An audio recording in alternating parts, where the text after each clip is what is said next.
Assalamu alaikum students. Hope you will all be fine. I am teacher Nazish of class 5. Today we can start our lecture number 11 of SST. So open your book page number 85. कल हमने एक ही page पढ़ा था different types of calendars के बारे में कि हमारा जो इस्लामिक कैलेंडर है, एक हमारा ल्यूनर कैलेंडर है, एक हमारा सोलर कैलेंडर है. Lunar calendar based upon the moon's movement around the earth and the जो हमारा जो है वो दूसरा सोलर कैलेंडर था. Solar calendar is based upon the earth movement around the sun. आज हम पढ़ेंगे, अपना लीप ईयर भी पढ़ा था, अब हम पढ़ेंगे टाइम के बारे में कि जो हमारा जो टाइम है वो जो सोलर कैलेंडर है is based upon the 24 hours time clockwise and the lunar calendar is based upon the 12 hours. ये देखें कि एक माह के अंदर जो आपका जो टाइम है जो चांद का, यानी कि जो आपका ल्यूनर कैलेंडर है that's are basically depends upon the moon's movement. यानी कि जितना वो चांद जो है वो एक टाइम लेता है अपने अर्थ के गिर्द अपने रिवॉल्व को गर्दिश को कंप्लीट करने में, जब वो जितने वो टाइम में वो कंप्लीट होता है वो उसका एक टाइम पीरियड है जो एक मंथ का टाइम है. ऑलमोस्ट ये टाइम लेता है 29.53 डेज़ का. ठीक है. अब यहाँ पर देखिए कि यहाँ पर इसकी टाइम लिमिट चेंज होती रहती है, इसमें टाइम का डिफरेंस आता रहता है. कभी कभार जो आपका नया चांद जो है वो 29 डेज़ का बाद आ जाता है, कभी कभार 30 डेज़ के बाद आ जाता है. ये एक वो जो है वो मुस्लिम स्कॉलर्स आपको बताते हैं, मुस्लिम आलिम जो हैं वो आपको देख के बताते हैं कि आपके नया चांद जो है वो निकल आया है. ये किसके दरमियान निकलता है? Moon passes between the earth and the sun. जब जो चांद है वो आपके गुजरने की स्पीड बताता है कि वो ज़मीन और सूरज के दरमियान में जब वो चक्कर लगाता है, वो गुजर रहा होता है, तो जितनी जल्दी वो गुजर जाएगा, जितना टाइम वो लेगा गुजरने में, that's called the lunar month. तो ल्यूनर मंथ जो है वो आपका जो है वो उसकी डेट जो है वो रात 12 बजे आपकी चेंज हो जाती है. इसकी आप रीडिंग करेंगे इस पैराग्राफ की. डिकेड्स क्या होते हैं? डिकेड्स कंसेक्टिव जो आपके मसलसल 10 साल जिनको अगर आप काउंट करें, that's called consecutive 10 years is called the decades.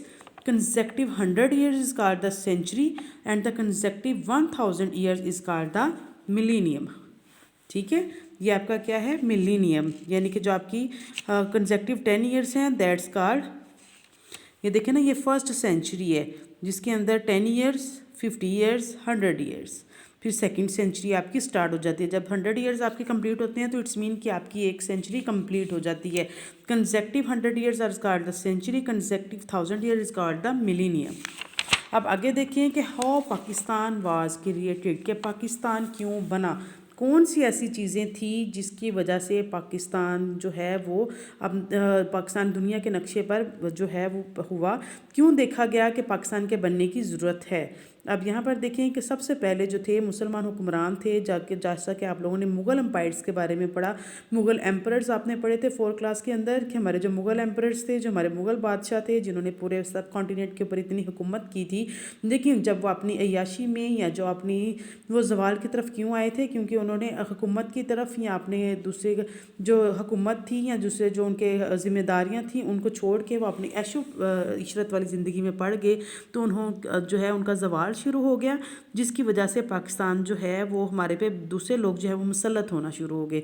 हम जो हैं वो एक बादशाही से लेके हम गुलामी वाली ज़िंदगी में आ गए थे. तो इसके अंदर हम मुख्तलिफ चीज़ें पढ़ेंगे कि कौन सी ऐसी वजूहात थी जिसकी वजह से पाकिस्तान जो है वो बना. Sometimes few major events combine to change the course of history. बाज़ कुछ वाक़यात जो हैं वो मिलकर आपकी हिस्ट्री या तारीख को चेंज कर देते हैं. One such making was the creation of Pakistan. इसी तरह की एक हिस्ट्री जो है वो पाकिस्तान का बनना है. अब यहाँ पर देखें, सबसे पहले देखें ब्रिटिश राज कैसे आया. तो अगर पाकिस्तान के अंदर मुग़ल एम्परर्स थे तो ये ब्रिटिश के लोग कहाँ से आ गए?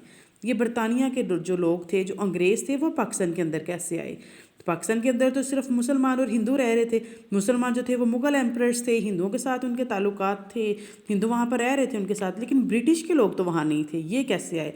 अब क्या था कि जब सब कॉन्टिनेंट के अंदर, जिसके अंदर मुख्तलिफ ममालिक थे, जैसे आपका इंडिया है, पाकिस्तान है, बांग्लादेश है, मालदीव, भूटान या श्रीलंका, ये जितने ममालिक थे इनके अंदर बहुत ज़्यादा रिच रिसोर्सेज आपके वसाइल थे, स्पाइसेस थे, ज्यूल्स थे, सिल्क थी, शुगर, परफ्यूम, इस तरह की चीज़ें थी. दूसरे जो लोग थे, जो ताजिर आते थे, ट्रेडर्स ट्रेडर्स आते थे, किसके लिए, मर्चेंट्स आते थे, ताजिर आते थे, वो यूरोपियन कंट्रीज़ के, वहाँ पर आकर अपनी जो है वो चीज़ों की ख़रीदा फरोख्त करते थे, सेल एंड बाय करते थे। वहाँ पर जो है Britain, Holland, France and Poland came to India to trade in these goods, कि इन चीज़ों की ट्रेड करने के लिए आते थे। जब उन लोगों ने आके ईस्ट इंडिया कंपनी जो थी, जो इंडिया की एक कंपनी थी सब कॉन्टिनेंट की, East India Company came to India in the early 17th century, 17वीं जो दहाई थी 17th सेंचुरी के अर्ली में ये ईस्ट इंडिया कंपनी जो थी ये आई वहाँ पर, और उसने क्या किया, स्पाइसेस और ज्यूल्स के लिए आई थी। किसके लिए आई थी, ये इंडिया में, ये सब कॉन्टिनेंट से ये कंपनी थी जो कि 17th सेंचुरी में आई सब कॉन्टिनेंट में, जिसने जो है यूरोपियन के साथ ट्रेड शुरू की, कौन सी, स्पाइसेस की और ज्यूल्स की। Eventually the gain more influence, Aahista Aahista उसने अपना असरअंदाज जो है वो होना शुरू कर दिया चीज़ों पे।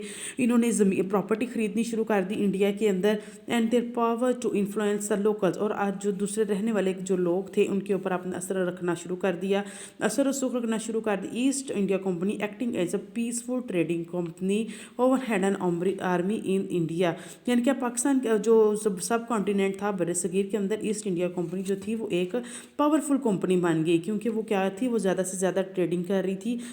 With the passage of time the Mughal king became careless and give more control of India to the company. आहिस्ता आहिस्ता जो हमारे मुग़ल एम्परर्स थे उन्होंने अपना सर छोड़ दिया, उन्होंने लोगों को, जो दूसरे लोग थे वो उनकी तरफ उन्होंने जो है वो उन्होंने क्या किया, अपनी वो लापरवाह हो गए, उन्होंने ऐशियत की ज़िंदगी में पड़ गए, वो आहिस्ता आहिस्ता अपना सारा कंट्रोल जो था वो कंपनीज़ को देना शुरू हो गए। तो कंपनीज़ ने क्या किया, दे रिसीव कलेक्शन एंड वो उन्होंने टैक्स भी कलेक्ट करना शुरू कर दिया, रेवेन्यू भी। आहिस्ता आहिस्ता जो लोग थे वो ब्रिटिश पीपल्स जो थे वो उस वहाँ पर आना शुरू हो गया, ब्रिटिश लोगों ने उनके ऊपर हुकूमत शुरू कर दी, और वो क्योंकि वो जो हमारे मुग़ल एम्परर्स थे वो बिल्कुल ही कमज़ोर पड़ गए थे। फिर क्या हुआ था, वार ऑफ इंडिपेंडेंस स्टार्ट हुई, कब हुई, 1857 में। The war of independence was a result of poor British policies, soon the British try to increase their power in the subcontinent. आहिस्ता आहिस्ता जो थे ये बरतानिया के लोगों ने अपने बरसगीर के ऊपर अपना असर जमाना शुरू कर दिया। दे इंक्रीज टैक्सेशन होना, लेकिन इन्होंने क्या किया, इनकी पुअर पॉलिसीज़ थी, इन लोगों के ऊपर टैक्स बहुत ज़्यादा लगा दिए थे ब्रिटिश लोगों ने। There are a series of famine and droughts in India that killed the people. As a result, locals were unhappy and discomfort. English was made the official language. अब क्या हुआ था कि आहिस्ता आहिस्ता जब लोगों ने देखा कि इन्होंने तो जो है वो हम पे कब्ज़ा कर लिया है, हमारी प्रॉपर्टीज़ भी ले ली हैं, हमारी सारी चीज़ें भी ले ली हैं, तो रिज़ल्ट के तौर पर जो लोग थे वो बिल्कुल अनहैप्पी हो गए, जो थे वो नाराज़ हो गए इनसे, क्योंकि जो इंग्लिश इन्होंने जो अपनी जो लोकल लैंग्वेज थी वो भी इंग्लिश कर दी, लेकिन वहाँ के लोगों को तो वो इंग्लिश पढ़ना लिखना नहीं आता था। तो क्या किया था कि वहाँ के लोगों के लिए प्रॉब्लम्स क्रिएट करना शुरू कर दी, तो ऑफिशियल लैंग्वेज उन्होंने वो कर दी। आज हम इतना ही करेंगे ये 2 पेजेस का। नेक्स्ट जो है वो मैं आपको